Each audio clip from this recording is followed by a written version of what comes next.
Hello, everybody, and welcome to our 2020 primary election virtual candidates forum. If you are on social media, please hit the share button and make sure all your friends have the opportunity to see the discussion today. I am William Hatfield. I'm the editor of the Tallahassee Democrat, and I will be today's moderator. I'd like to thank our partners, the League of Women Voters of Tallahassee, and introduce Christine Coble, who will be asking the questions for the League. For these forums, we are using a platform called StreamYard. Because it is 2020 and anything that can go wrong will go wrong, we ask that you bear with us through any technical difficulties as we go along. We've been trying to troubleshoot them, which is why I am in full DJ mode today with the headset to try to help audio as well. We are here today with the candidates for Leon County Commission at Large, and it is a large group. It is at the at-large group 1, and there are a lot of them in alphabetical order. They are Robin Gaye Colson, Carolyn Cummings, Scott Flowers, Jeff Hendry, Danielle Irwin, and Kelly Otte. So here's how things are going to work today. We will take turns asking questions, and we'll rotate which candidate gets to answer first. I'm going to try to keep track of that. I've got a system, but I would hardly say it's foolproof, especially with this many candidates. But we're going to ask you to keep your answers to about 90 seconds. I will keep time. I have a bell, which I will ding when your time is up. It will sound like this. You don't have to come to a dead stop, but finish your sentence quickly and we will move on. In the middle, we will also have a lightning round where we ask you to keep your answers to just a single sentence. You can, of course, add ands and because, but let's not do any run-on sentences. There's probably teachers watching. For those watching along, type your questions for the candidates into the comments.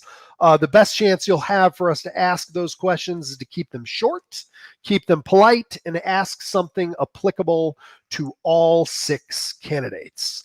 Any questions from the candidates, or we are going to jump right in? It's showtime, everybody. We're going to start today's questions with the League of Women Voters. Christine? What do you believe is the #1 challenge facing Leon County, and how would you address it? Ms. Colson, you have the first answer on this.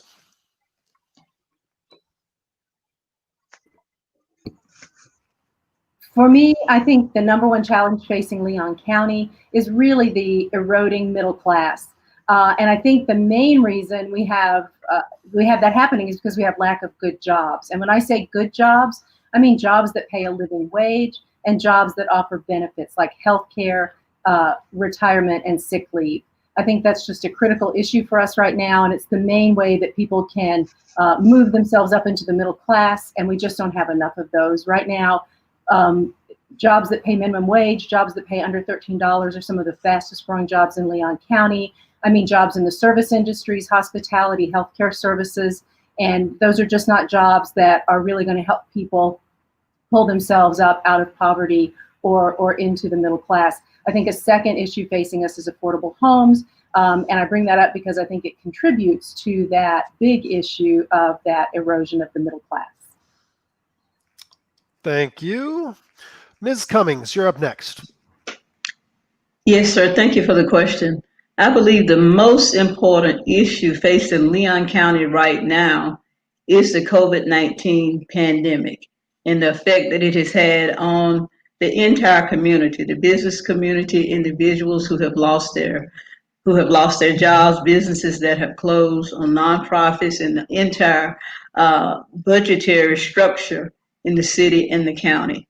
I believe we have to be proactive in addressing the budgetary shortfalls. I believe the county and the city has taken proper steps right now and proper use of the money in the county and the city coffers, as well as the funds that we receive from the federal government through the CARES Act. We have prioritized services to the community, services to business and small and minority businesses, to nonprofits, as well as maintain a reserve for, for future next year and year after. They projected a shortfall this year of about 7 million, next year 10 million. So I believe the reserve that they have maintained is appropriate, as well as a moratorium on new hiring, maintaining employees that are there,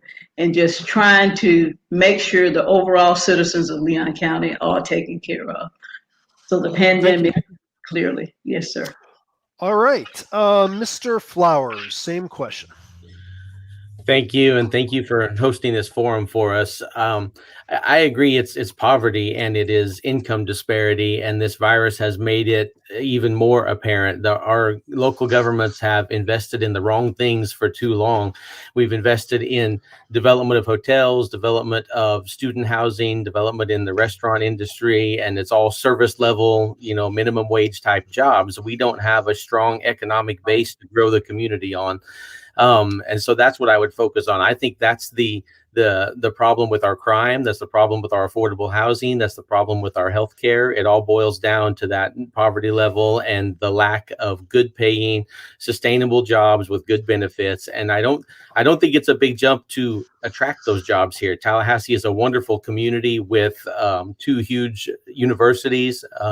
We have good trade schools. We have the Mag Labs. So we have a lot of resources here in Tallahassee and Leon County that I think can be put to use, that can be developed to correct the issue that we have with that lack of jobs. So I think we're in prime condition to correct the problem that we have. And I think this virus has really magnified and showed us what we've done wrong over the past, couple of decades as far as our development. So we're in a great position to fix it now. Thank you. Mr. Hendry, you're up next.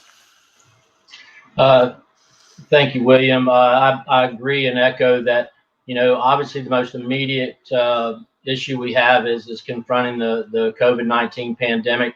I think we have to look at obviously both the safety of our family and our friends and our neighbors, but we also need to look forward to how we're going to restore and rebuild our local economy.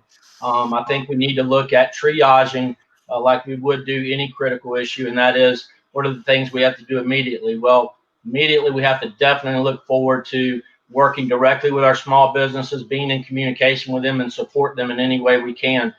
Certainly there are dollars that have been dedicated through the CARES Act that we need to look at supporting our small and medium-sized businesses, as well as our nonprofits. They're providing critical services. They are stressed to the point of serving our most vulnerable populations, and we need to be really focused on being in communication with our small and medium-sized businesses. The longer-term approach is we definitely need to diversify our economy.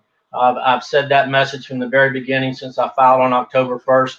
Our community has always been focused on the core sectors of government, state, local, the university system, our community colleges, certainly our healthcare industry. But we need to look to diversify our economy in the world of light and advanced manufacturing, logistics and distribution, and healthcare. Our assets in this community lend themselves very much so to being able to attract those kinds of businesses, and also work with existing businesses that can expand and create living and high wage jobs. To me, that is the cornerstone of how anybody in our poverty section or our working poor can climb out of poverty. So thank you. Ms. Irwin, you're next. Thank you. Very happy to be here, and thank you for hosting this forum. So I attack it from a 3-prong approach. I believe that the problem facing Leon County that deserves our most attention is economic disparity, and the pandemic has only brought that into greater focus. So for me, it's a 3-prong approach of dealing with improving our community's health and wellness so that we're better able to handle issues such as infectious diseases, as well as food insecurity, and focusing on our children and families. And then the second part of that is a strong, vibrant local economy so that people can actually pay for good food and pay for good daycare. And that is really attacked through supporting our minority and small business owners. Our minority and women-owned small businesses are disproportionately receiving money from our local government, both city, county, and Blueprint. They're being very underutilized, and there's a lot more entrepreneurial support that we can be giving them. I think that we're making some changes now that we're on that right track. We have to make sure that we've got a diverse array of job opportunities and the workforce training to help them get in there, nurturing that talent pipeline at the high school level. And then the final element of that, which is so critical and sort of umbrellas all of it, is growth management. And growth management means that we're actually creating stronger neighborhoods. We're enhancing the neighborhoods that we have before we start looking at what neighborhoods we're going to build and bring here, but then also looking at those new neighborhoods from the perspective of sustainability with mixed income housing. Thank you. Thank you. Ms. Otte, you are the last word on this question. Uh-oh, you're muted. It takes one. That's twice I've done that this month. So thank you for having us here, and thank you for the forum.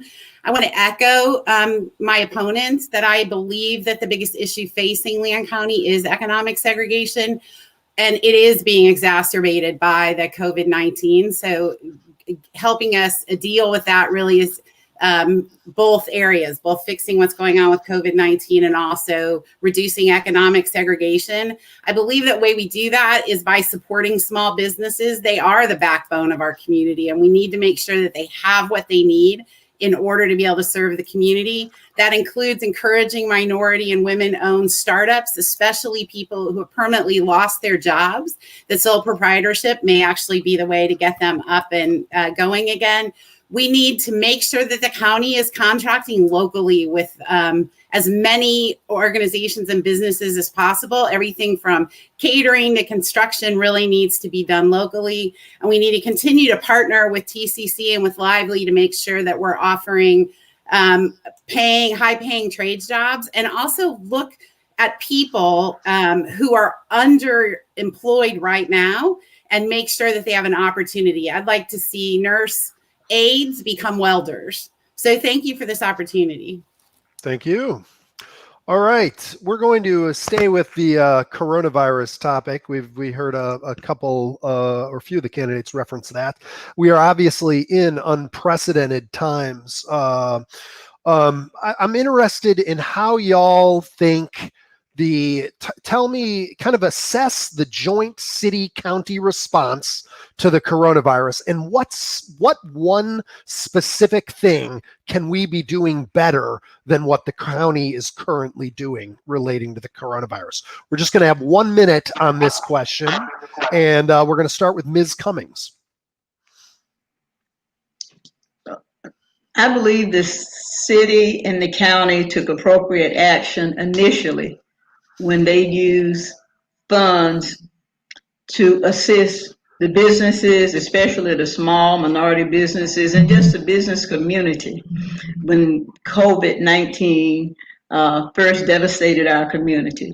That allocation of funds allowed many of the businesses to stay open. It allowed employees to maintain their jobs. I believe what we need to do is make sure we always have a reserve. We know pandemics will occur. We're in a county where we know hurricane and natural disasters occur, but we've never experienced a pandemic. So I think we need to have some long-range planning for situations like this. But as far as how the city and county has addressed the pandemic and the effects thereof, I applaud them so far. Thank you. Mr. Flowers, same question. Thank you. I will agree that the county handled this, I think, proactively from the very beginning. I've been impressed with some of the decisions that they've made that were hard decisions. it's important to acknowledge that there aren't any right or wrong decisions in this. It is unprecedented, and everybody's kind of doing the best that they can do, and information changes. I mean, we've seen what's happened on the national scale to where, the recommendations even from the CDCs and from our own Department of Health will change from week to week. So it makes it really difficult on the elected leaders to make good decisions. One thing that I think we could be doing better is if we're in discussions for opening schools, which I know this isn't the county commission, but the county commission is in charge of our parks. If we're in discussion for opening schools, which are indoor activities, I think our outdoor activities ought to be well underway. So I think there is some contradiction there in how we're approaching it. I think if schools are anywhere near being a consideration, then the pools and the parks ought to be open. But other than that, they've done a great job, I think, with bad Thank you. services. All right. Mr. Hendry, same question. 1 minute. Yeah, I want to echo some of my colleagues. I really believe that the city and the county have done a great job in terms of responding to the day-to-day changes. The circumstances in this pandemic obviously are unprecedented to some degree, a word that gets used a lot, but it's true in this case. And so the fact that they're having to deal with different facts and information as it comes in on a daily basis and make tough decisions. Some that we have a very diverse community. And so those decisions are having to be made with what they believe is in the best interest of our entire county. And I hope our citizens will try and recognize that and appreciate that. I think that one of the things that we really need to look forward to is gaining business intelligence from this experience and learning from this experience and putting that into practice. In particular, looking at the most resilient jobs that have really survived and been able to sustain themselves during this. Certainly our healthcare industry is one that's been under severe demand, but the jobs have been resilient. Also our construction industry jobs. So thank you so much. Thank you. Ms. Irwin, same question. Well, this one I feel particularly passionate about. I have a background in microbiology and teaching nursing students, and I'd like to commend both the city and county for funding and providing supportive grants for both nonprofit small businesses, for opening free testing sites in at-risk portions of the county. I think that's really important. I'd like to see increased testing and tracking. I'd also like to see our county working much more closely with the school district. One of the biggest risks that we have right now is in spread of the disease through our school children going back. So I support the actions of delaying our school year, but I also know that we need to give working families support and choice. And part of that is opening the schools. I think we need to make all high school students have mandatory distant learning and then start spreading out the remaining students into the empty high schools so that we can achieve social distancing. We need to also offer up county parks and city parks as a support for outdoor classrooms. We know that the safest environment to be in to reduce your risk of transmission is the outdoors. Let's make use of it. Thank you. Ms. Otte, same question. So I'm really, really proud of our Leon County Commission. I think that they've done an incredible job, along with the county staff, of making some really outstanding leadership decisions early on. Some of them were incredibly unpopular. I really supported the curfew that they put into place and also the mask ordinance. I thought they did an incredible job of marketing the mask up. The one that went viral and national with the alligator was just wonderful. And I think it really got the point across. I like the fact that they're standing strong on those, and I intend to be that kind of a leader when I'm on the commission. One thing that I think also about the money. So the money for nonprofits and businesses was outstanding. I was on a call yesterday about the CARE funds for nonprofits, and it's vitally important, and it's going to help so many of us so much providing human service. The one thing I think they could do better is, I agree, the parks and recreation areas need to be open. I spend a lot of time in the parks because I ride a horse. So I'm at Pedrick at least 2 or 3 times a week, and it's important. Thank you. Ms. Colson. Oh, they changed it.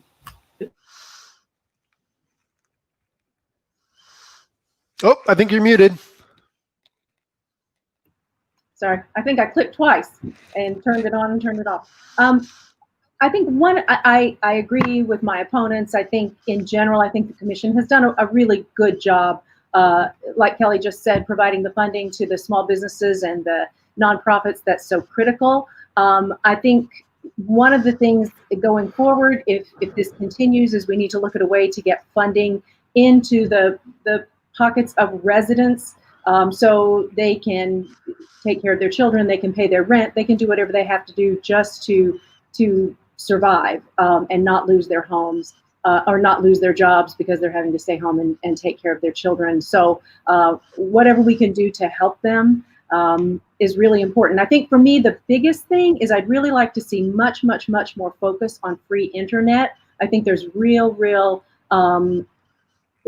unfairness problems in terms of connectivity and access, especially now that we're looking at children being home and learning. More and more medical services are being delivered versus via telemed. So I think really if we could provide free internet to everyone who's got children and elderly people, it'd be great. Thank you. We're going to do a quick follow-up on the county response. This one will just be 30 seconds, so we're going to breeze right through it. We're going to stay in the same order. Ms. Cummings, how would you assess the county's current mask ordinance? Is there any part of it you'd like to see changed? 30 seconds. Ms. Cummings. No, I believe masks are essential. If you look at our healthcare leaders, they have indicated that the masks do slow down the incidence of the pandemic spreading. So I 100% support the use of masks, especially in closed areas. So I would I would give the county an A, that provision. Thank you. Mr. Flowers, same question. I think the county did a good thing with the masks. I definitely support the ordinance because it protects one another. It helps us protect each other. I think it was important at the time. It also took the burden off businesses who were disappointing half of their customers one way or the other. Either they did or they didn't, and somebody was disappointed. So I'm glad our leadership took that on their own shoulders, even though it probably wasn't popular. I would not support taking it further. Goggles are apparently being suggested today by Dr. Fauci. So I would not support that, but I think the mask is a good thing, and I'm glad they took it on themselves. Thank you. Mr. Hendry. Yeah, sometimes you have to make decisions that are in the best interest of the entire county. I agree with the personal mask. I think it was something that was necessary at the time, and is still necessary as we continue to go through this pandemic. Some folks have been directly affected by this. Personally, I happen to be one of them, and I know that it's a difficult infringement that some people view it as, but we have to have personal responsibility, personal respect for our neighbors. And I think it's not asking too much of us to give of our time to respect our neighbors that are living in difficult times. So thank you. Ms. Irwin. Thank you. Well, I support the mask ordinance, and I would like to see it enforced. So there has been a lack of enforcement and a lack of movement towards enforcing it. And the enforcement is roughly the equivalent of traffic violations for first offense, second offense, and then third offense, starting with small level fines that then go up from there. I think it's important that there is a deterrent for people to just blatantly disregard the mask ordinance. And the only way that you're going to have a deterrent is by actually hitting people's pocketbooks. Thank you. Ms. Otte. Yeah, I echo. The mask ordinance was incredibly important, and I thought that it did take a lot of the burden off of businesses. Ever since that it was passed, you saw the signs going up in businesses and people doing it.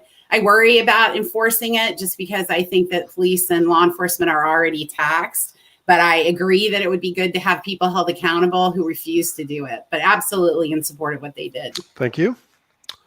Ms. Colson. I absolutely support the mask ordinance. You can't drive a car when you're drunk. You can't go into a grocery store without shirt and shoes. It's not an infringement on anybody's rights. It's just what it takes to live in a society and take care of each other. You have to wear a mask. I agree with the enforcement. That's kind of dicey because it's tough to enforce. But I would encourage people also, I think the commission should go ahead and encourage people to stay home as much as they possibly can. And I know that has implications for business. Order in and get carry out and all that, but just wear your mask and stay home. Thank you. All right. The League of Women Voters is going to have the next question. This one will also be 1-minute answers. Christine? Thank you. Given the recent experience with COVID-19, how would you promote the inclusion of public testimony during virtual meetings going Mr. Flowers, forward? you have the first word on this question. 1 minute. Thank you. First and foremost, I think it was a mistake to limit the meetings to 1 per month during this time. I think it's hard enough to get people into these virtual meetings, doing them 2 a month. On top of that, I think important decisions need to be publicized further ahead of time. I know there's been a couple of back and forth between the city and the county, and some decisions that were reversed with very little lead time. So we've got to provide a good agenda. We've got to provide a plenty of lead time to allow for public input. And then it's just a matter of managing the format with the virtual meetings. We're all going to have to get used to that. I think they've done a decent job of trying to, make the meetings public. So that's going to be a learning curve that we're all going to have to deal with, but they can help to mitigate that by giving more lead time and more communication ahead of time and having more meetings, or at least back to the original 2 per month. Thank you. Mr. Hendry. Yeah, I would tend to agree. Absolutely need to be more proactive in terms of issuing the agenda items. Absolutely being able to receive people's inquiries and questions in writing. And I think that the Leon County Commissioners need to have those comments ahead of time in writing so that they can prepare themselves, providing deadlines. In this virtual environment, I think all of us have had to experience a number of technical glitches, technical limitations in the terms of numbers of people that can participate. I do think, streaming that by Facebook Live and other technologies is critically important. I do think in a virtual sense that we need to just have as much outreach to our community as we can. I don't think there's any easy answers. I do think proactiveness and our ability to communicate to everybody in our community to the extent we can on the issues that are going to be dealt with, provide the opportunity to provide your comments in writing. And we have to be willing as public servants to invest our time for the people that we're serving. We need to be able to dedicate our time in terms of the meetings. So thank you. All right. Ms. Irwin, same question. Transparency and accountability was not an issue we thought we'd be having to talk about in this campaign, but the pandemic has really shown that is an issue. Excluding real-time public participation in city commission blueprint meetings and county commission meetings is absolutely unacceptable. We have moved away from transparency by limiting that. Our state government is able to do statewide rulemaking with public participation without any problem on virtual formats when that's being held out of Tallahassee and hearing comment from people all around the state. Our planning department has just finished 11 virtual charrettes, including with people as many as this last one, I think had over 36 people on it, without trouble in terms of managing the real-time public participation. So our staff can do it, but our commission cannot. We can be doing better. The low-hanging fruit is just to provide a telephone line, a dedicated phone line where someone calls in, says, I want to mention something on this particular agenda item. You put them in the queue, you have them on hold, you let them talk for 3 minutes and you hang up. We can do it. There's just no will. All right. Ms. Otte? So I believe that limiting public comment is just horrible. I think we're running a campaign right now in 2D, and we're having to learn how to be able to talk to a group of people that we cannot see and how to interact with people that want to hear from us. And if we can do it, I absolutely think that the county and city can also do it. I don't believe that limiting public access to electeds is helpful anytime in any place for any reason. And it makes everything that they do look shady, whether it is or not, it looks bad. And not only that, but you have to hear from the citizens. The Wulani charrettes and the things that the Department of Police did were outstanding. And you got unlimited access to people that knew the information and wanted to hear from us. So we can absolutely do better. Thank you. Ms. Colson. Else we absolutely can do better. I think we need to do a much better job of taking advantage of digital communication. I mean, especially I think in people 35 and under, you know, they don't really use email, and they really don't use Facebook. They use Instagram, they use Twitter, they use more digital platforms. And even for those people who don't have internet access, almost everybody has a smartphone these days. So really, really learning how to use those digital platforms to push information out and then take the response back and the feedback back. I also think for people who might be older and aren't as digitally savvy, like me, you know, we have lots of empty community centers right now that aren't being used in our parks. Can we stand up video cameras in there with a city or county staff person and let people come in with social distancing measures in place and let them videotape what they have to say and share their comments, and then be posting those and making those available for commissioners? I think there are lots and lots of ways to be creative and get lots of feedback from people, and the commission just needs to do that. Thank you. Ms. Cummings. Yes, sir. Thank you. I believe we are experiencing what is actually the new normal right now. And I believe we have to come to reality that county commissioners, city commissioners are servants of the people. And we have to make sure that the people, our constituents, the citizens of Leon County have their voices heard, because we represent the voices of the people. So in that respect, I believe we're going to have to resort more to social media, to Zoom formats. We might even have to go so far as to have budgetary items for Zoom meetings, allocate the funds so that we can reach all the citizens in Leon County, especially when we make major decisions. It's important that the commission has transparency, and that transparency is obvious to the citizens that we represent. So I believe that we need to make sure the meetings are accessible so that citizens can be heard and voice their opinion. All right. Thank you very much. All right, changing topics here. In 2020, we will have before us a Children's Services Council and a possible companion property tax, which will be on the ballot to fund it. I'm interested in hearing from the candidates on whether they support the creation of a Children's Services Council, and if not, how would they go about addressing the children's issues in the county? Mr. Hendry, you have the first word on this question. Yes, I'm a supporter of the Children's Services Council. I just think over the long term, the greatest investment that we can make in our community is in our children. I think the return on investment in early childhood and early intervention programs is undeniable. Certainly with some of the other counties that have Children's Services Council, of which I was involved in 1986, believe it or not, in the Palm Beach County Children's Services Council campaign. I just think that we look at preparing particularly our 0 to 5 population in terms of our children and youth to make them kindergarten ready, so they're ready to learn. And then that proceeds up to the 3rd grade reading level, by the way, which really is the highest correlation long term in terms of successful gainful employment, is your 3rd grade reading class level. And so we're at a point now where we're not doing very well at that level. Maybe a variety of factors pertaining to that, but at the end of the day, I think only 56% of our kids are reading at 3rd grade level, and that's just unacceptable. Thank you. Ms. Irwin.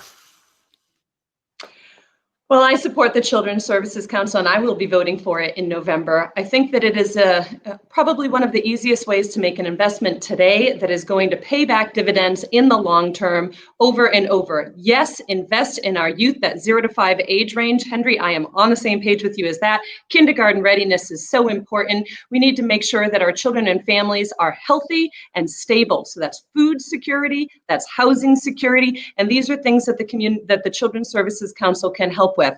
I think it's important, though, that we have good metrics to evaluate success. We have broad goals with this Children's Services Council. So let's make sure that we're funneling the money into programs that are going to be able to give us a measurable success and achieve our long-term goals. I hope everyone votes for it this November.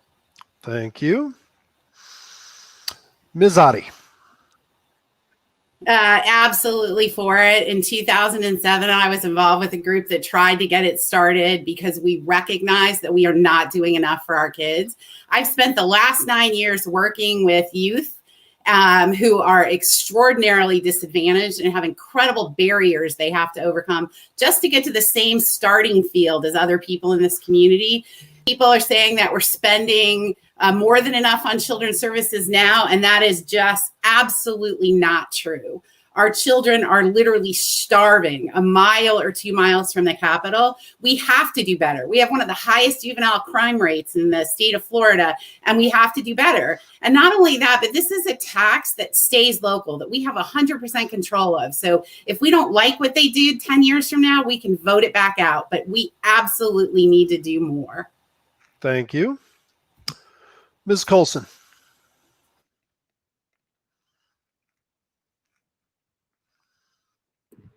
Very sorry. I'm so glad you brought this up, because we were asked this question in an earlier forum, and I said, yes, I do support it, because in general, we all support good services for children. My concern with the council, there are two concerns. Number one, timing. I think right now in the midst of the pandemic, it might not be the best time to add more taxes on the residents of Leon County. And my other concern is that we already spend a great deal of money, hundreds of millions of dollars, on services for our children and families. And the Children's Services Council might yield us $8 million more. I understand that's a significant amount, but compared to the amount that's already being spent, I don't know how much difference it makes. For me, I honestly have to say, and I don't mean to waffle, it's just at this moment, I can't say that I support it or not in comparison to the impact it might have on our taxpayers, people who are already struggling. So I think it's a good thing in general. I just don't know that right now it is. All right, Ms. Cummings. Yes, thank you. I support the children's services taxes. I believe we have to have programs, intervention, services for our children, so that either we provide services for them now or we'll pay for it later on. I believe that the taxes that would be imposed, if it's passed, it's minimum. Based on my research, would be less than $100 per year. I think somewhere between $25 and $80 per year. In my opinion, that's a small investment for our children. And if we don't do it now, when will we do it? I believe that the makeup of the council pursuant to statute includes our superintendent, a member from the county, and various individuals appointed by the governor. But one of the things that impresses me about the statute, it allows the tax, but it also disallows supplantation. So any services that are being provided now on the local level cannot be duplicated with those taxes. Thank you. All right, Mr. Flowers, I believe you have the last word on this question. Well, good. I'm lucky to have the last word on this one. Something Danielle said, and I think Robin was kind of hinting at it, is that this particular tax doesn't have metrics. It doesn't have a solid plan. It doesn't have any accountability for how it's going to be used and how it's going to be impactful. We have over 150 existing resources in Tallahassee that are targeted towards kids. We spend a lot of money on it. We put a lot of effort towards it. And yes, we still have issues that we need to address, but I will never vote for a tax that doesn't have clear transparency and accountability, any tax. And I know this one is for children, and I know that's a hot button issue, and a lot of voters are going to go to the poll and they're going to see Children's Services Council and they're going to say, yes, I want to help children. But the problem is there's not a clear plan there for how does it help children. I could be convinced to support it, but I would need a lot more metrics. Danielle talked about that. Robin talked about that. And the answer is without that, then no, we can't support it. It may be well-intentioned. It may be a good plan, but it's not there yet. All right. We're going to change topics here. We're going to stay with the 1 minute format. Ms. Irwin, you have this one to begin with. It is, we have had 5 shootings in the last 2 weeks. What specific actions would you take as a commissioner to reduce that kind of crime in our community? 1 minute, Ms. Irwin.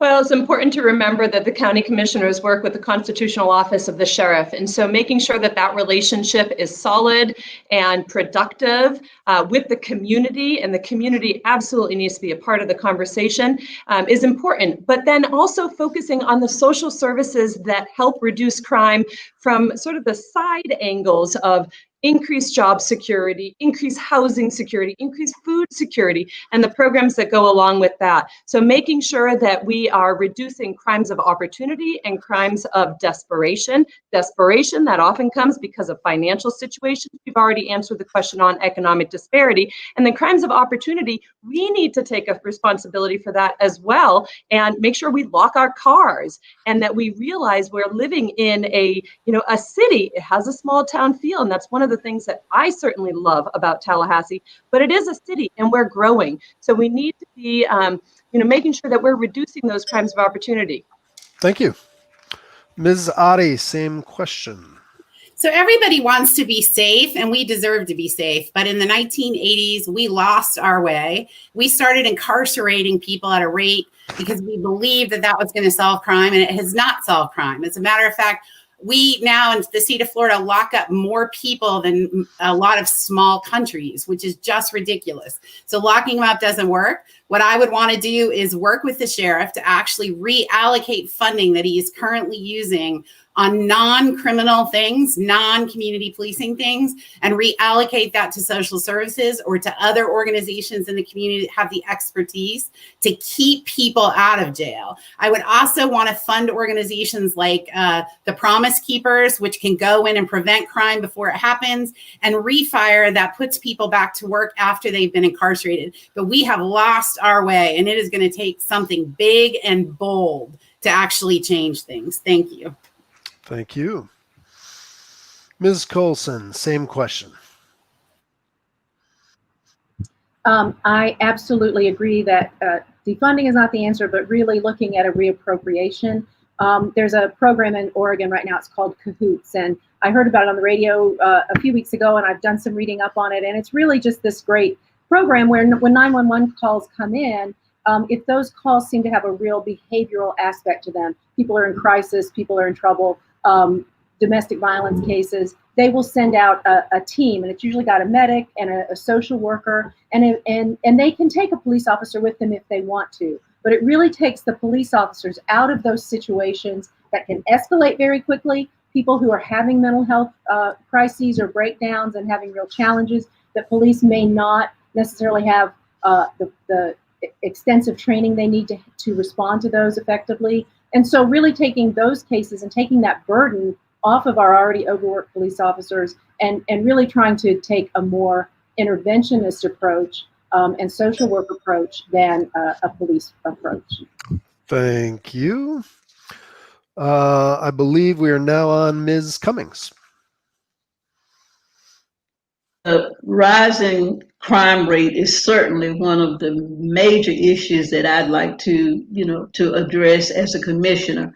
I'm concerned with being the bridge builder that can come in and coalesce local government, our sheriff, our chief of police, and other important local community leaders to the table to sit down and address this problem. We need intervention programs for our children, not only for our children, for our parents as well. We need to ingratiate the young adults in the communities who have their pulse in the communities, and they know more than we do about what the issues are. We need to bring in qualified people that can speak to us and speak to teenagers and speak to parents at forums so that we can get to the root of the issues. And we need to make sure Leon County is getting on the right track. We are losing our children at a tremendous rate. We are losing our young adults. Thank you. Mr. Flowers, same question. Thank you. we do have to get all of the right people to the table. We have to get the sheriff's office. We have to get the police chief. We have to get members of the community, members of our churches. One of the most disappointing things to me has been over the last couple of weeks here where we've had a number of incidents of violence and then the community doesn't cooperate. So we have to get members of the community to the table. I think policing isn't the answer. We have plenty of policing, but we have to create better opportunities. We've got to create hope. I feel like, when people are in a hopeless situation, they don't value life, somebody else's life or their own life. And so there's nothing we can do to try to prevent the crime ahead of time unless we create that hopeful environment, opportunities for success, opportunities for prosperity. Jessica Yeary in some of the public defender debates have talked about pretrial interventions and opportunities there through social work. I think those are great ideas, but we need the community to cooperate and the community to participate in that. Thank you. Mr. Hendry, last word on this question. Thank you, William. I think all of us need to recognize that I don't think there's one magic solution to this issue. It's a very comprehensive, complex situation. It deals with folks' living conditions. Scott mentioned the issue of hope. I just think somehow we've lost our way with how we've devalued life. And I just think we need to look at how we build really meaningful, trustful relationships across every area of our community.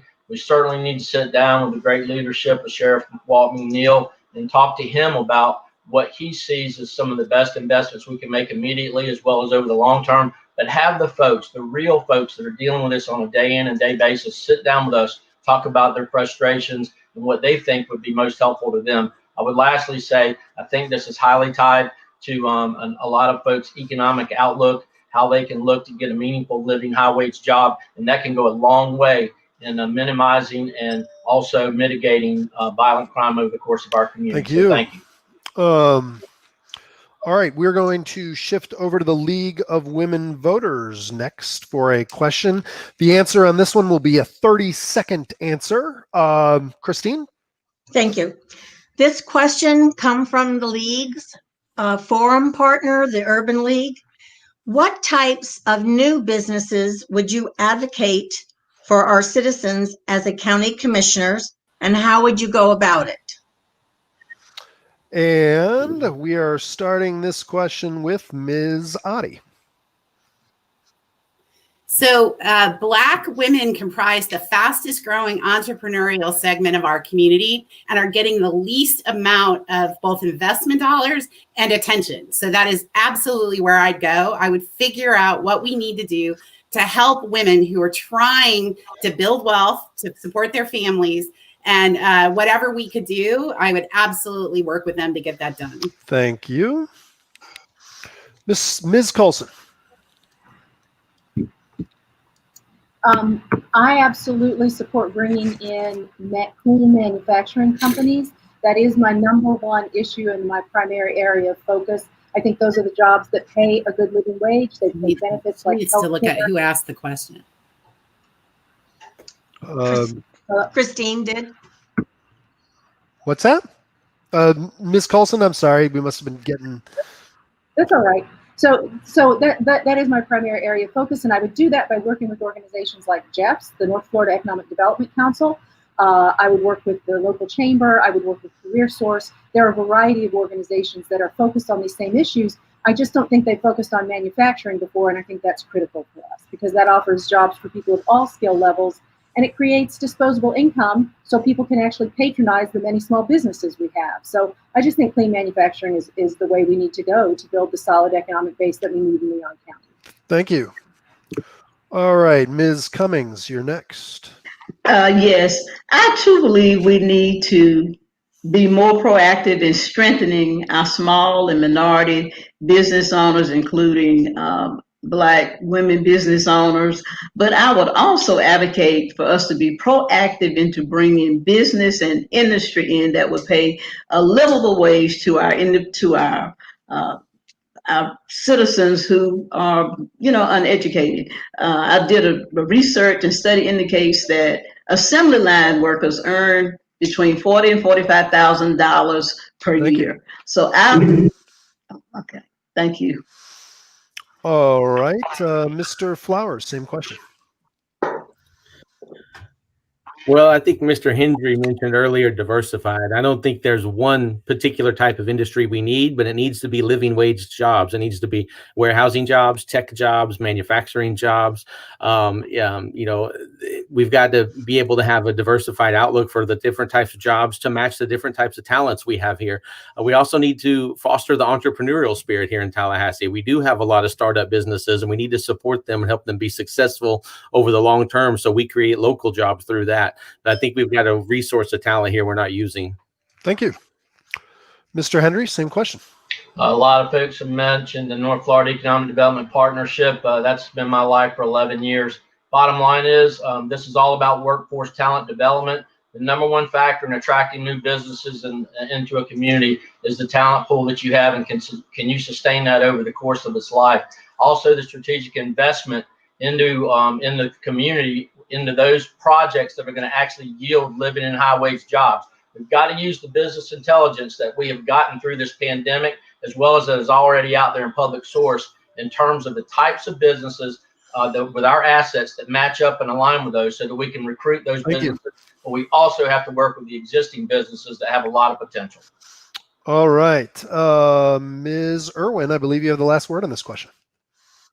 Great. So many great ideas. I'm a scientist, so I'm a fan of STEAM industries, science, technology, engineering, arts, and mechanics. So we've got healthcare, we've got green tech, we've got solar industries. We've got a lot of areas that we can do better in terms of nurturing that talent pipeline.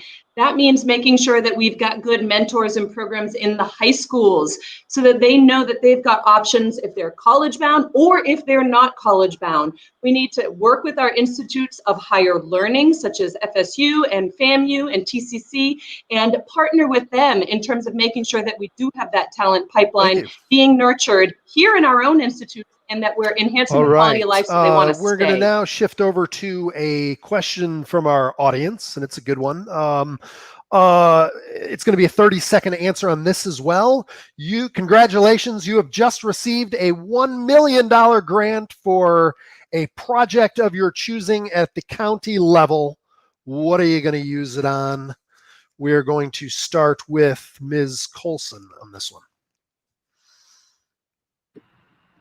I would use that to start a small agribusiness business in Leon County. I would really look for people to be growing and planting gardens all over the county, and then using the produce not only to put it in small pop-up stands around the county, but also then use some of our commercial kitchens to freeze it and can it and sell it. So I think that's just a really important thing. We have a lot of good fresh food. We have a lot of bad fresh food deserts here in Leon County, and I think that'd be a great solution.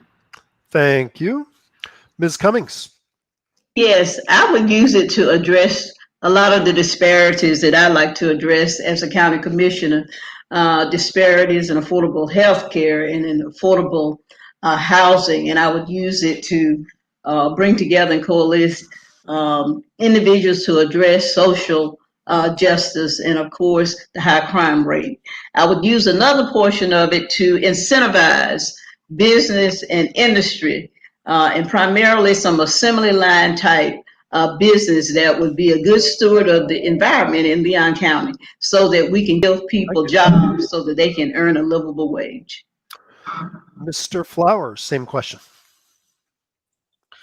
Well, I would use it to fund a real business incubator at the county level, some FTEs that were dedicated toward grant writing, toward helping entrepreneurs meet all of the business regulations. We actually have an award-winning farming business here called Farming the Future. Michelle Madison has won several awards for what she's doing. So providing support for entrepreneurs like that are already here within the county, I think we can fund and support them better. So as $1 million isn't a lot of money, but it would be a lot of money in the form of FTEs to create new jobs and support those business owners. Thank you.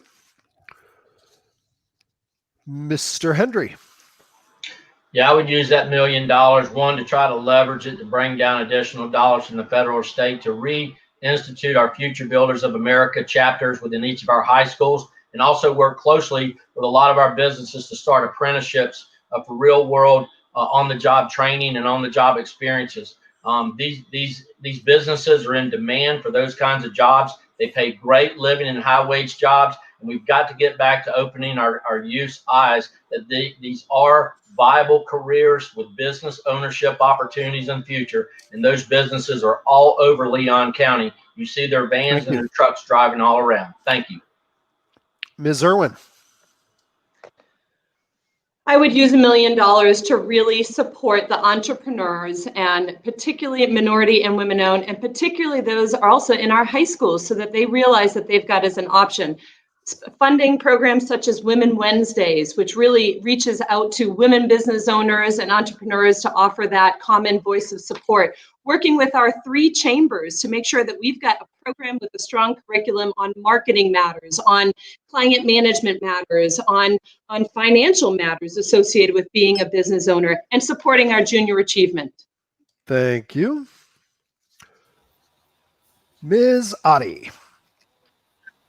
So I would want to do 2 very specific things. One is that I want to do more to build the collaborative way that the nonprofits are in our community.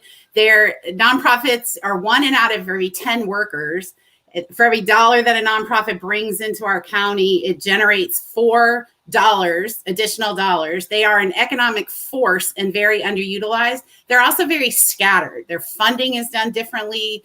There's coordination among them, but there's no community-wide coordination. So I'd really want to work on that. And then I also agree about an incubator for women and minority businesses. Thank you. So now we're going to change gears even more. I've been training you with the 30-second questions. So now we are going to be on the lightning round. And that is 1 sentence. We're going to start in a little bit of a different order. It's going to be pretty rapid fire. So 1 sentence, Mr. Flowers, you will get the first question. If you had to depend on one source for coronavirus guidance, who or what would it be? Oh, wow. I would have to go with our own Florida Department of Health. I worked there for 10 years and I trust them. I think they're underutilized. All right. Mr. Hendry. Local health department and CDC. Thank you. Ms. Irwin. Local health department and CDC. Ms. Otte. Local health department, absolutely. Ms. Colson. Dr. Fauci and CDC. Ms. Cummings. I would rely on our local health department and the CDC. Thank you. Next question starts with Mr. Hendry.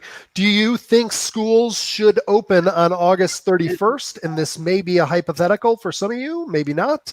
Would you feel safe sending your kids to in-person school? Mr. Hendry, you're first. 1 sentence. No, I would not. And my kids are 20 and 21. Thankfully, I don't have to make that decision. All right. Ms. Irwin.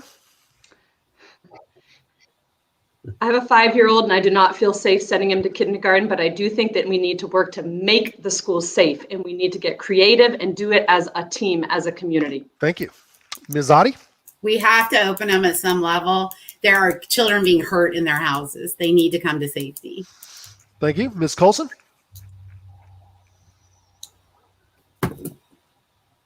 Uh-oh, Ms. Colson, you're muted. You ain't going to want to mute yourself on the lightning round. Sorry. I don't think they should open as long as the rates are going up. Once rates stabilize, then I think we should open the elementary schools first and spread them out across the middle and high schools. Thank you. Ms. Cummings.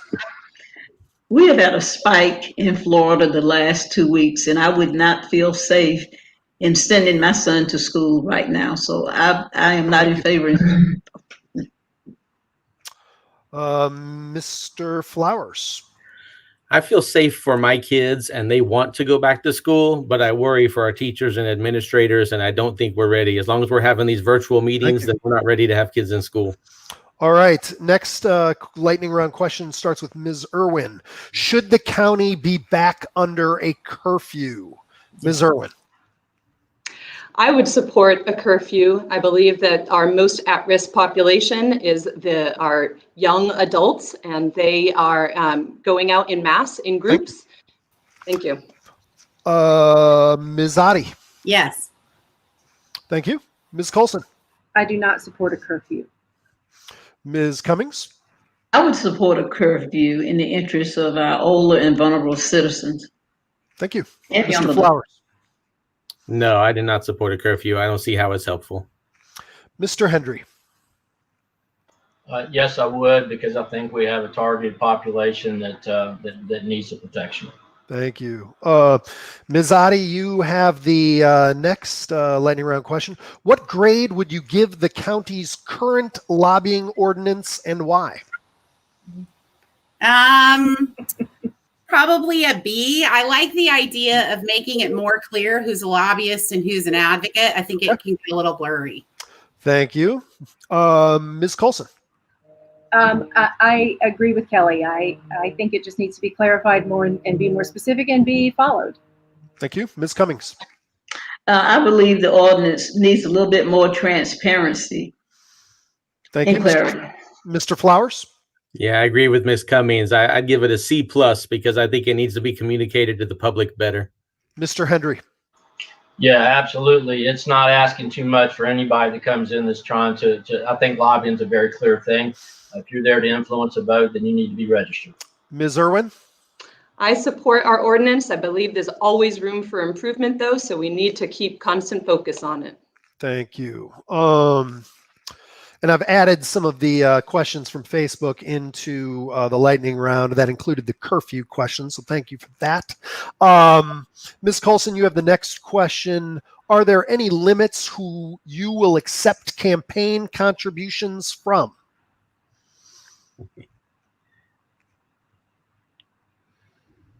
No. Okay.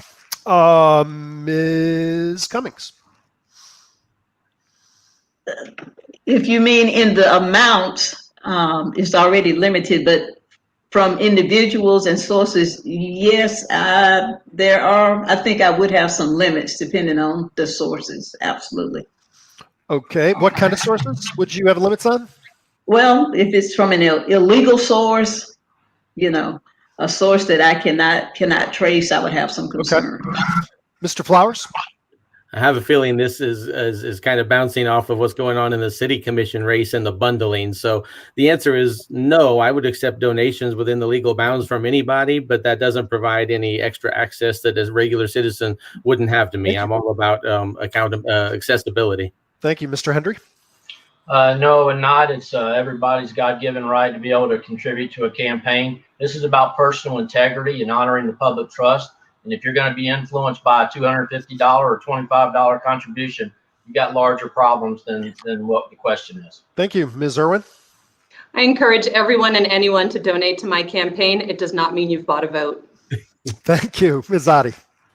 Yeah, I wouldn't accept money from people who made the money illegally, or the way that they have earned their money doesn't fit with my values. Thank you.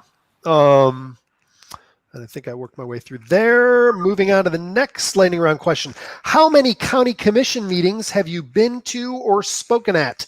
Just a rough approximation. Ms. Cummings.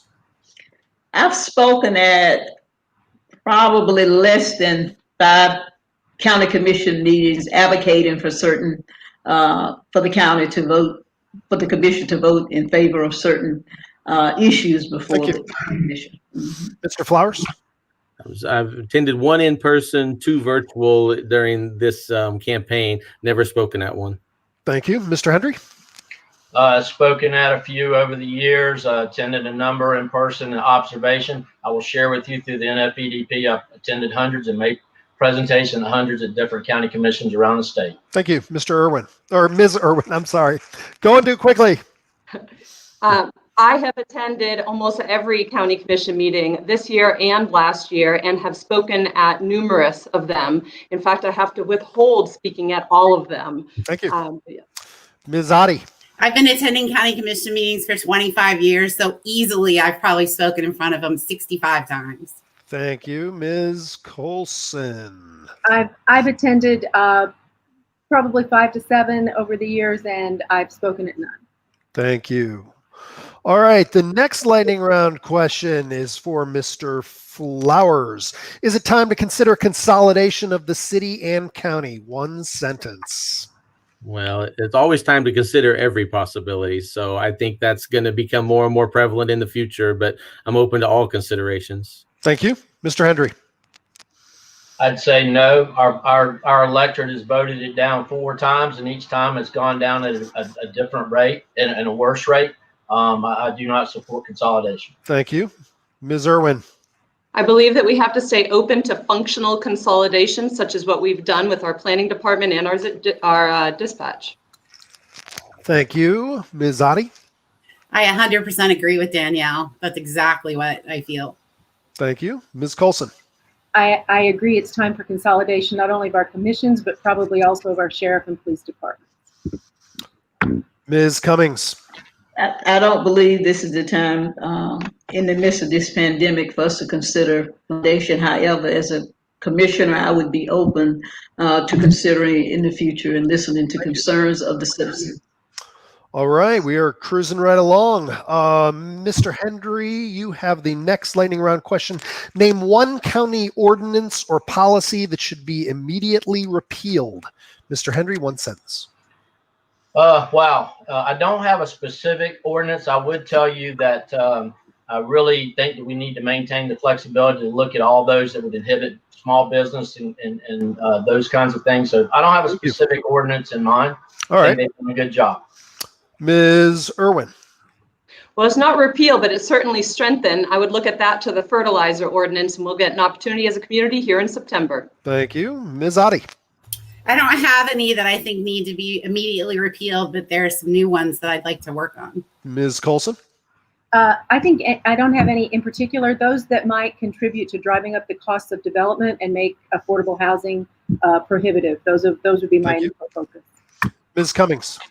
I don't have any preconceived notion of any particular ordinance, but I would like for us to address how we can strengthen the small and minority businesses in the county. Mr. Flowers. Well, yeah, anything that is inhibiting to startups of new businesses, in particular the sidewalk ordinance, I have seen close down a business, one of my personal clients. So that's something I think is well intentioned, but it has side effects. Ms. Irwin, you've got the next one, and this is a 2-parter lightning round question, so you can have 2 sentences. Name one specific thing the county is not spending enough money on, and one thing the county is spending too much money on. Ms. Irwin. I would spend more money on diversifying our food policy, our food supply. And the second part of that, can you repeat, please, William? Something the city is spending too much money on, or the county is spending too much money on. I think the county is spending too much money bringing large industry out from outside of our local area. Thank you. Ms. Otte. We're spending too much on law enforcement, and we're not spending nearly enough on human services. Thank you. Ms. Colson. I think we're spending not nearly enough on bringing in development in general, those good manufacturing jobs I'm talking about, and more development on the south and west sides. Thank you. I'm sorry. Did I cut you off before the second part of the question? I think I did. That's what I think we're not spending enough money on, and I think we are spending too much money on development in the north. Thank you. Ms. Cummings? I don't think we're spending enough money on human services, especially on our South Side residents. And I think we might be spending too much on development that's not directed in a certain area to elevate citizens. Thank you. Mr. Flowers? I think we're spending too much money on sweetening the deals for these big real estate developers. And I think we're not spending enough money on engaging our community and supporting our entrepreneurs. Thank you. Mr. Hendry? I don't think we're spending enough on our human services, in particular that 0 to 5 population, as well as a youth. Too much, and I make a very clear distinction here, is on our jail. Thank you. Not necessarily on law enforcement in terms of our ability to provide law enforcement where it's needed, but on the jail itself and looking at trying to solve that issue. And what specifically are we spending too much on the jail relating to?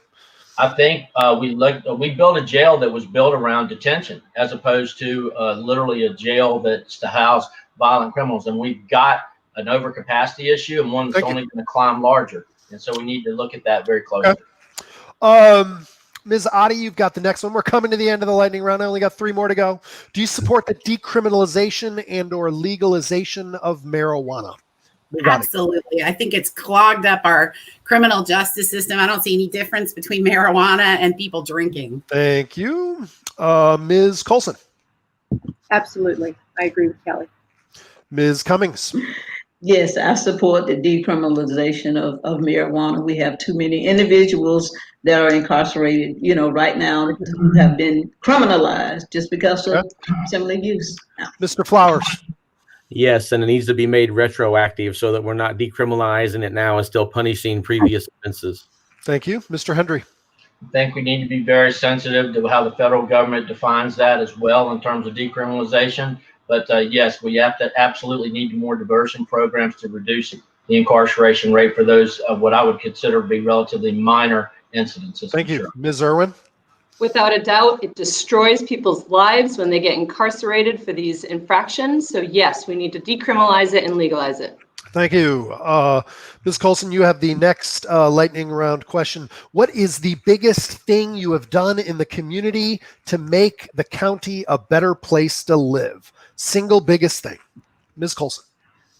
This is my first foray into really a large public platform. I've always been very, very active in my children's schools. I still have freshmen who are going into their sophomore year at Lincoln. I have a junior down at University of South Florida. I've always worked very, very hard. I've been a band mom. I've been a fundraiser.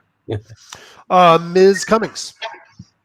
I have provided countless numbers of volunteer hours and assistance to our senior citizens and to our low-income population. And I've also provided not only free legal services, but financial services to support a lot of our nonprofit entities. Thank you. Mr. Flowers. It's a great question, but I think a lot of little things are more important, and that's I try to do something daily to. So I've worked last Christmas Eve, paying some utility bills. I've worked with the schools, coaching Science Olympiad teams, but I think everybody should commit a little bit instead of trying to do one big thing. Thank you, Mr. Hendry. I've spent most of my time with my volunteer work through my church. It's been a daily giving as well as a sweat equity. Worked on a lot of Habitat for Humanity projects as well. So a lot of little things that Scott said add up to a big number. Thank you. Ms. Irwin. Thank you. So I think that's all right. Assisting our nonprofit world with kind of demystifying the comprehensive plan through the League of Women Voters. That was a very big focus of mine last year. I'm also a mentor and build wheelchair ramps around the country. Ms. Otte. I've done several big things: opening the Commission on the Status of Women and Girls, creating the first forensic sexual assault nurse examiner program, starting the United Partners for Human Services. I've done a lot of big things. All right. Last lightning round question comes from our viewers. What is the one big thing you could do to ensure we are transitioning to clean energy in Leon County? Ms. Cummings, you have the first shot at this one. Well, we could I'm sorry. Just one thing.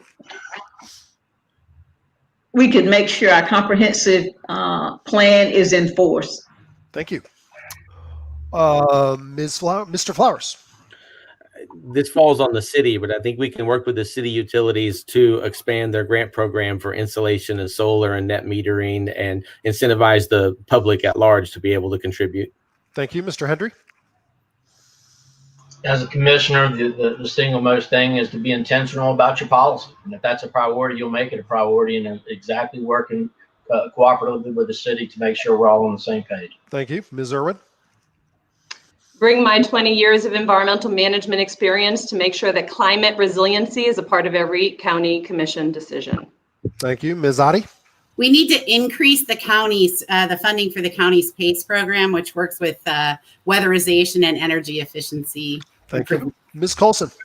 I would want to make sure that our comp plan has requirements that are built into the plan and codified that protect our environment and protect against urban sprawl. Thank you. I've actually got one more that just came in from Facebook, which is a good lightning round question. So indulge me. Mr. Flowers, would you vote with the majority of your constituency, even if it differed from your own opinion? One sentence. No, I'm always going to vote what I feel is best for the county, and sometimes those are going to be unpopular. Thank you. Mr. Hendry? It's an at-large seat, so we're going to be representing the entire county. We better be willing to have political courage and cast votes that are in the best interest of the overall community. Thank you. Ms. Irwin? We have a responsibility to listen, to hear, and to mutually educate each other. So I think that, yes, without a doubt, we need to listen to our constituency. Thank you. Ms. Otte? I've never done anything just to go along to get along, so I'd vote my conscience. Thank you. Ms. Colson? One of my favorite sayings is, don't believe everything you think. And just because I think I'm right, if I have a majority of my constituents telling me something else, I absolutely would consider. It's not to say I would vote just because they're a majority voice, but I absolutely have to step back and listen to what they're saying. Ms. Cummings?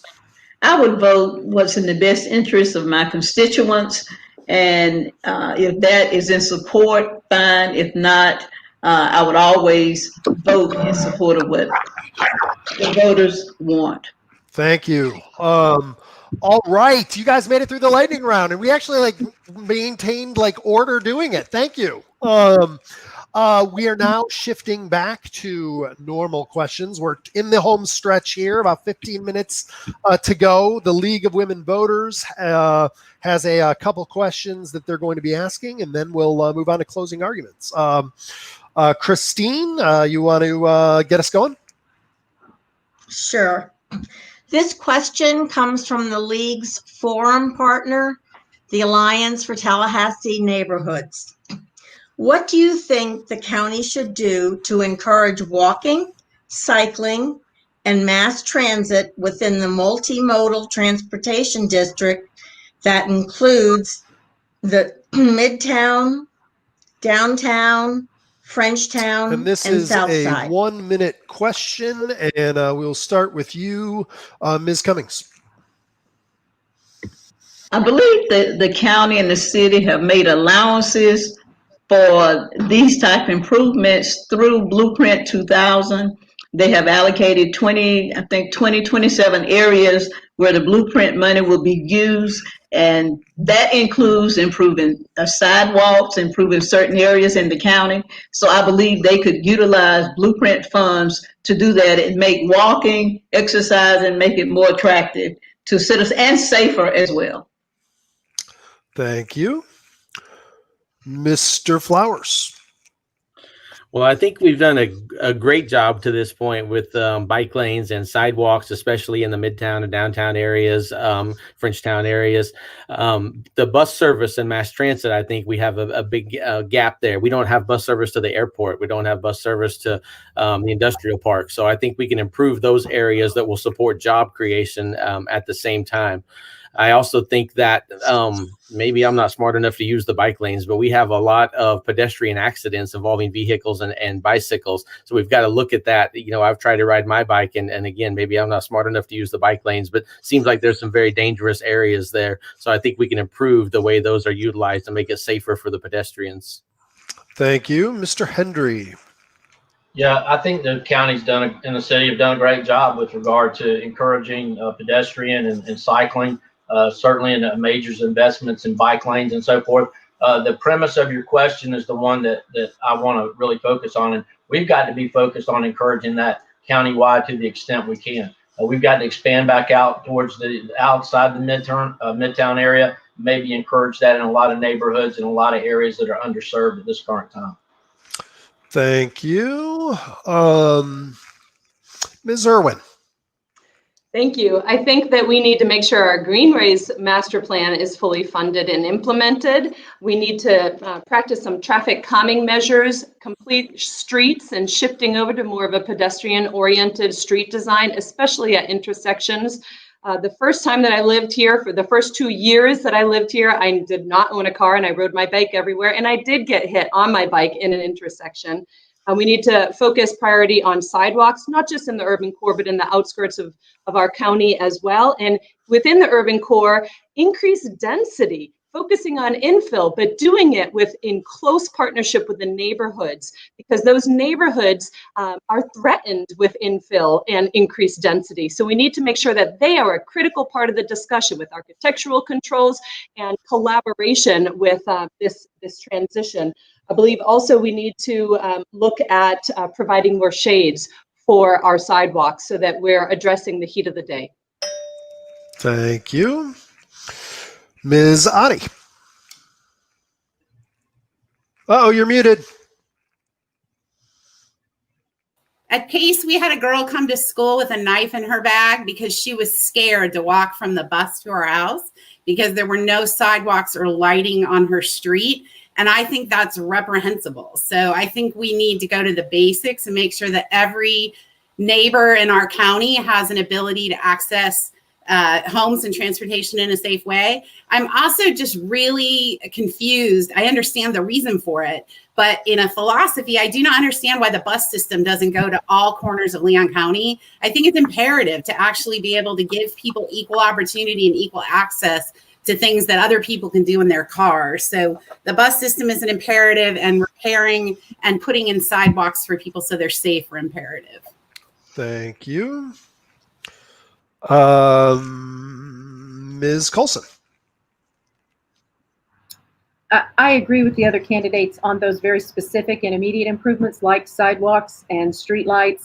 I would love to think that we're going to fix the bus and public transportation problem, and I would do everything I could to promote that, but that's been going on in Leon County for 30 years now, and it is a mystery to me too, Kelly. I don't know why the buses don't run all over the county. I'm sure it's just an economic thing, but it might be more than that. So I think those are the immediate kind of things. In the big picture, I would like to see the thing I was just talking about, which is development requirements that are more codified and specific in the comp plan, so that when we have developments, we have more mixed use, so that we have businesses and services close to homes. People can walk to them, bike to them. We don't have to drive such far distances. We have businesses, satellite offices in our neighborhoods that people can bike to work or walk to work, and you don't have to drive 20 miles from the suburbs into the city to get to your job, which is what we have so much of now. It's just Thank you.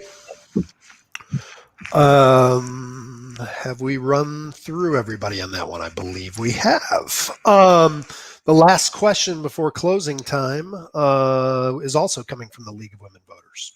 Thank you. What do you think the county should do to ensure access to affordable health care?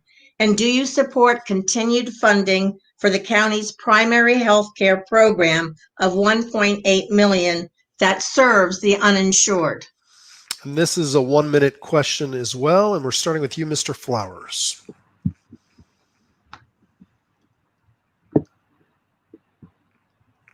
Oh, did we lose Mr. Flowers? Oh. I think we did. Oh no. The power grids can be erratic sometimes. Moving on then to Mr. Hendry. Absolutely supportive of the primary health care, the 1.8. Matter of fact, I would want to take a strong look at increasing that as our population and our poverty, frankly, has continued to increase. I also think that the CareNet network is tremendous in terms of its public-private and relationships, its collaborative efforts, and reaching out and serving many of our uninsured and working poor. So absolutely would support that. Thank you. Ms. Irwin. Healthcare is so important. We are only as healthy as a community as each of our individual subsets, and our low-income areas are particularly at risk. The primary healthcare program supports over 11,800 primary care doctor's appointments, dental care, mental health care. This is critically important, especially as if we're gonna try and break the cycle of poverty. I also think that we should remember that purpose-built communities, which is coming to our south side, is an issue of both our city commission and our county commission, and they focus not just on affordable housing, but also on community health within the purpose-built community. So I support that program, and I'd like to see that implemented as quickly as possible here as a model for going forward, especially within our urban core. Thank you. Ms. Otte. Yes, absolutely. I agree on increasing it. They actually run out of money mid-year. The other thing is that what I've been told is that the paperwork is incredibly burdensome in the program. And so I'd like to be able to get our providers together along with county staff and take a look at how we can make that less burdensome so they have more time to serve the people and less time to fill out paperwork. The other thing is we've got to educate the business community about what they're doing, underpaying and not providing healthcare services to employees. They're actually putting those people into the indigent healthcare system, which is overburdening nonprofits, and eventually it burdens the businesses right back because they're having to pay for that responsibility in another way. Thank you. Ms. Colson. Yes, I support using county funds to take care of people who are indigent and uninsured. I think healthcare, it should be a fundamental right. I think we should all have it, just like education and safe streets and clean drinking water. So my only concern is that it is a very small amount of money compared to the need. I'm sure it does run out long before the end of the year. And so my question would be, is there a way we can spend that money more effectively than we're doing right now and do more good? Because to me, I'm worried that it's not achieving what we want it to achieve. Thank you. Ms. Cummings. Yes, I unequivocally support the continued funding of our public health providers. They clearly feel a void that would otherwise not be filled by with our unemployed and unemployed indigent individuals. I don't believe that the funds that we provide is sufficient for the services that they provide and for the number of people needing those services. And I think in the future, what we need to do is look at bringing and enticing business and industry to come and provide jobs to those underemployed individuals so that they can have their own health insurance. And that in turn will not only help themselves, but it will help the county. It will bring in more tax dollars to the county as well, and it will make them feel that they're part of the American dream. Thank you.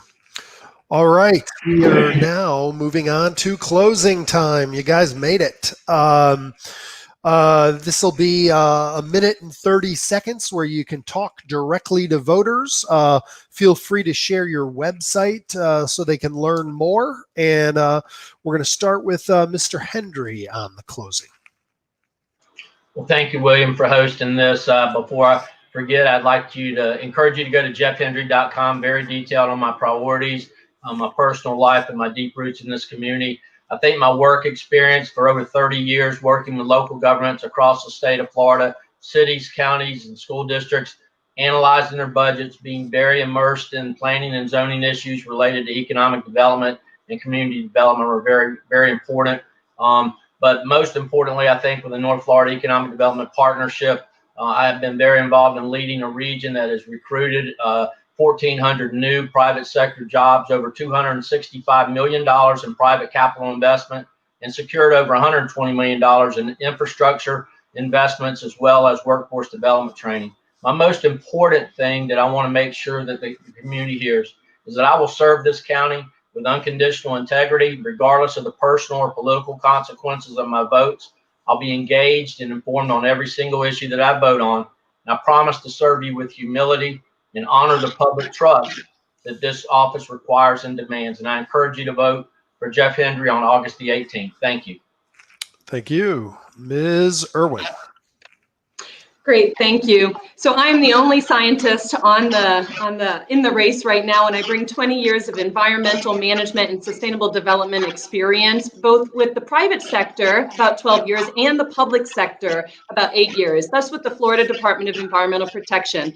You know, county commissioners need to manage a pretty big budget. We've got about $281 million with programs spread all throughout the county across all different areas. including social services, capital improvement, growth management, infrastructure maintenance.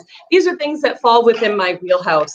I bring a commitment to looking at these issues through a lens of resiliency as well as equity, and doing it holistically, not in a bubble, making sure that the community is a part of that. We can't cut them out because they are benefiting from everything that we do. So we need to make sure that they have a strong voice. We also have some lean budget years coming ahead of us because of the pandemic. When I was a small business owner myself for 7 years, I had to go through the Great Depression or the Great Recession. So I understand how to do that, and I commit to do it for our public. All right. How have I lost where we are at? Ms. Cummings. Yes. My website, and I invite you to go to my website, is Carolyn Cummings for Commission at Gmail. I ask for your vote and for your support on August 18th. I've lived here for over 37 years. I've been an attorney. I'm a business owner. I have my own private practice. I have immersed myself in the community by volunteering at the Senior Citizen Center, the Lincoln Neighborhood Center, Belter Towers, where I provide legal advice and legal representation for seniors. I've been involved with the youth in our community. I'm president of the National Association of University Women, as well as the president of the National Achiever Society, and we provide scholarship and mentorship to our youth. I have been recognized by the Florida Supreme Court for all of the free legal services that I provide. I want you to know that I am passionate about the well-being of the citizens of Leon County, including the health, safety, and welfare. I'm concerned about the disparities with affordable health care, with affordable housing, and I'm also concerned about the racial divide and social justice. So vote for Carolyn Cummings on August the 18th. I will be the builder. Yes, sir. All right. Nice. Screwed up the order, but Mr. Flowers is back, so it's all good. Ms. Otte, you've got the next closing. Thank you. It's been hard for me to try and do this 2D because I want to see people. I've been in the middle of Leon County interacting with the people for 25 years, and I love this county. I love the fact that I was able to raise my children here and that they were safe here. But that is not the experience for every person that lives in Leon County. Almost 50% of the people who live here can't afford to live here. And so what we need in our Leon County Commission is an advocate, somebody who understands the situation in both sectors of the community and has a track record of working right here in Leon County, not in other counties, not in the other parts of the states, but right here in Leon County for as long as I have, trying to make things better for people. What I commit to you is that I will work hard for you. I will always listen to you, and I will work tirelessly to make sure that the community is better when I leave office than it was on the day that I got into office. Please go to my website, kellyotte.com, and vote for me, please, on August 18th. All right, Ms. Colson. I believe I'm the best qualified candidate for this position because of my background, my professional experience. I've lived in Leon County for 30 years. I chose to live here. I've lived in larger cities. I was raised in a large city, but I love Leon County. My background has always been in training, performance improvement, and change. And in fact, I began my professional career with Accenture Consulting in their change management division. I think we are at this crossroads right now in Leon County, and we have to do the hard work to decide what kind of city we want to be and the quality of life we want to provide to all of our residents. And that's why manufacturing is such an important thing to me. It is the pathway that people can use to lift themselves out of poverty or low income and solidly into the middle class. It gives them benefits. It gives them security. It gives them a living wage. That will be one of my areas of focus. My other area of focus will be on affordable housing. That is so critical. Any economist will tell you affordable housing is the way of people lift themselves out of poverty and wealth, and those will be my areas of focus. Thank you very much. Mr. Flowers, you got back just in time for the last word. Thank you very much. Is there a question that I need to Oh yeah, answer? so this is your opportunity to talk directly to voters. Mention your website. You've got 1:30 to do it. Okay, well, I appreciate it. And apparently we need faster, better internet service is what we need. So I'm on my phone now rather than the computer. So I feel like there's a gap in Leon County between government and the citizens of the county. I feel like a lot of time government is reinventing the wheel, trying to solve problems that only they see without really understanding the problems that actually exist in the community. So what I will do is fill that gap. After I'm elected to the Leon County Commission, I will be the voice of the citizens. I will be accessible to the citizens. I'll be accountable, and I'll be your voice on the commission to make sure that the government is dedicated to solving the real problems that exist that are affecting the real people in the community on a day-to-day basis, rather than, kind of getting lost in looking at the bigger picture. We need to address that. I promise to be accountable, accessible. I will answer for any decisions I've made. I will never shy away from making a decision. Recently we've had the mask mandates, we've had the curfew issues. There's a lot of controversial things out there, and I will never shy away from those issues. I'll make strong decisions, and I'll stand behind them afterwards, and I'll be there. We did it. We did it with little drama. Thank you today to the League of Women Voters of Tallahassee, as always, during this forums. And thank you especially to the candidates for joining us. Our next forum will be at 1 p.m. Tuesday, and it will be with the candidates for the Democratic primary for the U.S. House of Representatives District 5. FYI, you can find a replay of this forum and all of our interviews on tallahassee.com/elections. And you can look for our special section, which will be printed this Sunday. It will include your guide to the races, the candidates, and the issues. It'll be a Q&A with the candidates. That will be printed in this Sunday's Democrat. It will also be online in the Democrat at around that same time as well. Thank you all so much for watching today, and have a great day.